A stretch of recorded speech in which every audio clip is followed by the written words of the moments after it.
11월입니다. 올해도 얼마 안 남았는데 이제는 매월 확인해야 하는 자동차 소식이 있죠. 대기 기간인데요. 현대차부터 한번 볼까요? 아반떼는 내연기관 모델이 10개월 이상, 하이브리드가 24개월 이상, N모델은 3개월 이상이 걸립니다. 소나타는 1.6 가솔린하고 LPG가 4개월 이상, 2.0 가솔린하고 N라인이 2개월 이상, 하이브리드는 7개월 이상이 걸립니다. 그랜저는 신형이 나오면 별도로 안내한다고 하는데 지금 계약하면 1년 이상 기다려야 한다는 뉴스가 이미 많이 나왔죠. 아이오닉 6는 18개월 이상, 캐스퍼는 1개월 이상, 베뉴는 원톤하고 투톤 모두 15개월 이상, 호나는 내연기관 모델이 5개월 이상, 하이브리드는 10개월 이상, 투싼은 가솔린이 9개월 이상, 디젤하고 하이브리드는 13개월 이상이 걸립니다. 넥소는 2개월 이상이 걸리고 아이오닉 5는 12개월 이상, 산타페는 내연기관 모델이 10개월 이상, 하이브리드는 24개월 이상, 펠리세이드는 선루프를 선택하지 않으면 가솔린이 5개월 이상, 디젤은 3개월 이상, 선루프를 선택하면 가솔린이 7개월 이상, 디젤은 6개월 이상이 걸립니다. 스타리아는 모델별로 11개월에서 13개월 이상, 포터는 더블캡이 6개월 이상, 일반 슈퍼캡 모델은 10개월 이상, 포터 EV는 12개월 이상이 걸립니다. 기아도 한번 볼까요? 모닝은 모든 모델이 5주에서 6주 이상이 걸리고요. 레인은 모든 모델이 3.5개월 이상, K3는 모든 모델이 7개월 이상입니다. K5는 1.6 터보 가솔린 모델이 10개월 이상, 2.0 가솔린은 8개월 이상, 하이브리드는 12개월 이상, LPG는 14개월 이상이 걸리고 K8은 2.5 가솔린이 4개월 이상, 3.5 가솔린은 2개월 이상, 하이브리드는 10개월 이상, LPG는 8개월 이상이 걸립니다. 스팅어는 모든 모델이 5주에서 6주, K9은 모든 모델이 7주에서 9주, 니로는 플러스 모델이 업무용은 7개월 이상, 택시는 6개월 이상, 니로 풀체인지는 하이브리드가 7개월 이상, 전기차는 10개월 이상이 걸립니다. EV6는 모든 사양이 14개월 이상이 걸리고요. 셀토스는 1.6 터보 가솔린이 10개월 이상, 2.0 가솔린은 9개월 이상이 걸립니다. 스포티지는 가솔린이 14개월 이상, 하이브리드가 16개월 이상, 디젤하고 LPG는 12개월 이상, 소렌토는 가솔린이 10개월 이상, 디젤이 16개월 이상,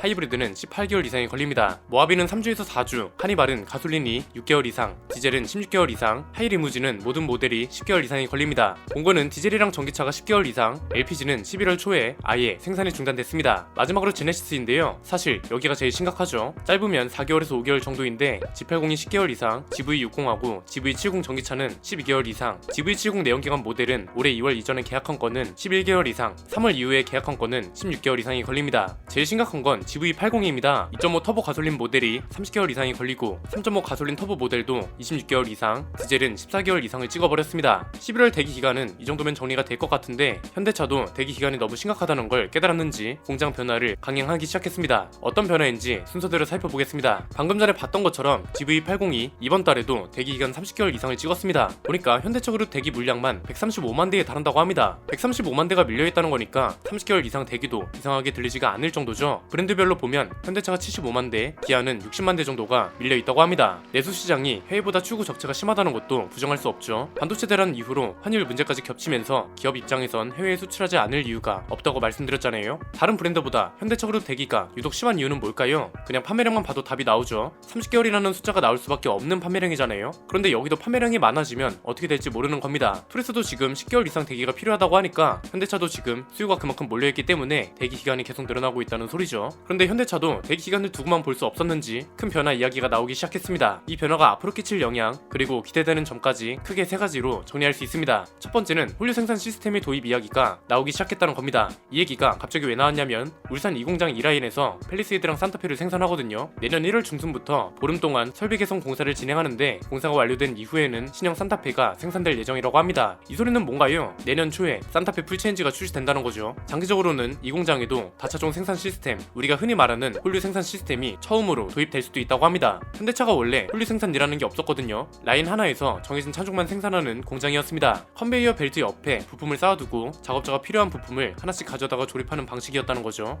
이렇다 보니까 차 종류마다 부품이 다르고 그렇기 때문에 한 라인에서 한두 개 차종만 생산할 수밖에 없었던 겁니다. 그러다가 올해 울산 3공장에 처음으로 홀류 생산 시스템을 도입했습니다. 이게 어떻게 가능했던 거냐면 차에 들어가는 부품이 여러 가지잖아요. 이걸 카트 모양의 부품 공급 장치에 실어서 작업자한테 제공해주는 방식인 겁니다. 이렇게 되면 라인 하나에서 여러 차종을 생산할 수 있죠. 이건 이미 글로벌 완성차 업체들이 채택하고 있는 방식입니다. 사실 현대차는 좀 늦은 거죠. GM, 토요타, 폭스바겐, 심지어 르노코리아랑 쌍용차도 홀류 생산을 하고 있습니다. 물론 아직 홀류 생산을 위한 설비 개선 계획은 없다고 현대차 측에서 선을 그었는데 두 번째는 만약 홀류 생산이 가능해진다면 기대할 수 있는 게 분명해진다는 겁니다. 출구 적체 해소죠. 30개월이 막 12개월, 6개월 이렇게 줄어들지는 못합니다. 이건 거의 국내에 있는 모든 공장에서 GV80을 생산해야 가능한 소리고요. 대신 적어도 지금처럼 심각한 수준까지는 아닐 거라는 겁니다. 그리고 GV80 하나뿐만 아니라 다른 심각한 차종들의 대기 기간도 조금씩 줄어들 수 있다는 있다는 거죠. 왜냐면 홀류 생산을 하게 되면 효율이 극대화되거든요. 당장 르노코리아 부산 공장도 이 홀류 생산으로 한 라인에서 최대 8개 모델을 만들 수 있습니다. 총량 자체는 크게 변하는 게 아닙니다. 차종 도입이 유연해지는 겁니다. 예를 들어서 공장 라인 하나에서 그랜저랑 소나타만 생산했어요. 그런데 정작 지금 대기 기간이 심각한 건 GV80이에요. 그래서 이 차의 생산량을 늘려야 하는데 라인이 정해져 있다 보니까 쉽지가 않아요. 그런데 홀류 생산이 가능해지면 상대적으로 대기 기간이 짧은 그랜저랑 소나타의 생산량을 줄이고 GV80의 생산량을 극대화하면 되잖아요. 사이언차도 그래서 토리스 생산량을 매월 늘려갈 수 있었던 거고, 르노코리아도 홀류 생산 덕에 효율 좋은 공장으로 소문이 났던 겁니다. 르노코리아가 XM3가 한창 잘 나갈 때 수출만 5만 대를 찍었거든요. 이게 가능했던 이유도 홀류 생산 덕이었습니다. 심지어 홀류 생산이 어디까지 가능하냐면요, 제휴 관계에 있는 닛산 플랫폼도 동시에 생산할 수 있을 정도입니다. 원래 홀류 생산 자체의 취지가 공장 효율을 극대화하는 게 핵심이기도 하고, 주문량이 몰릴 때는 특히 생산량을 가장 효과적으로 늘릴 수 있는 방법이라서 현대차 공장이 도입된다면 차주들 입장에선 거부할 이유가 없는 거죠. 세 번째는 우려인데요. 이건 잘못 알려져 있는 오해랑 잘 알려지지 않은 핵심 내용을 같이 알려드리겠습니다. 일단 잘못 알려져 있는 오해는 뭔가요? 홀류 생산하니까 떠오르는 거 없으셨나요?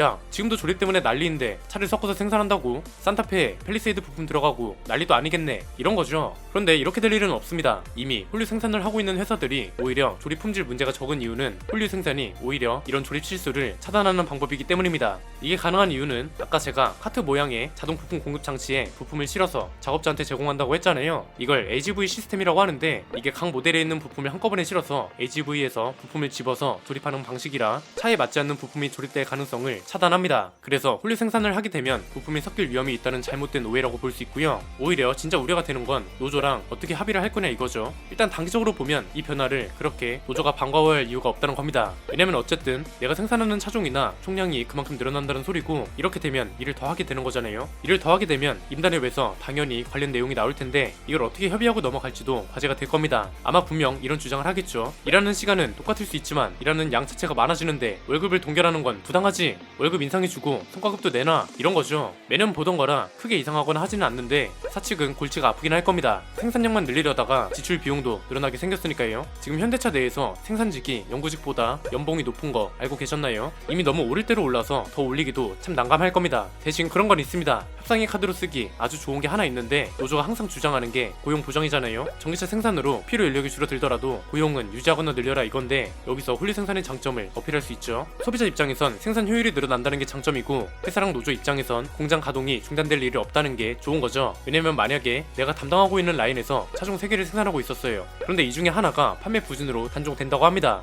홀류 생산 전에는 라인별로 차종이 정해져 있으니까 이 차를 담당하던 라인은 일감이 줄어드는 거잖아요. 그런데 홀류 생산을 하게 되면 다른 잘 팔리는 차종을 만들면 되니까 공장 가동을 중단시킬 일이 없는 거죠. 그리고 방금 말씀드렸던 것 중 하나가 조립 실수가 차단된다는 거죠. 이건 노조 입장에서도 장기적으로 보면 이용하기 좋은 수단이 됩니다. 왜? 불량률을 줄인다는 성과거든요. 이건 숫자로 증명이 가능한 성과입니다. 이 성과를 달성해서 성과급을 달라고 요구한다면 사측에 반대할 이유도 없고, 사측이 반대하면 소비자들이 나서서 사측을 비판해 줄 겁니다. 지금은 성과 없는 성과급이라 문제가 되는 거고, 소비자들하고 직접적으로 연결되어 있는 불량률을 줄인다고 하는데 이걸 마다할 소비자가 어디 있겠어요? 울산 상공장이 홀류 생산을 도입했다는 이유로 이 공장도 지금 홀류 생산 가능성이 제기되고 있어서 관련 내용을 정리해봤습니다. 오늘 내용은 여기까지입니다. 내용이 유익하셨다면 구독과 좋아요, 알림 설정 부탁드립니다. 저는 김승현 안PD의 스포일러 안PD였습니다. 감사합니다.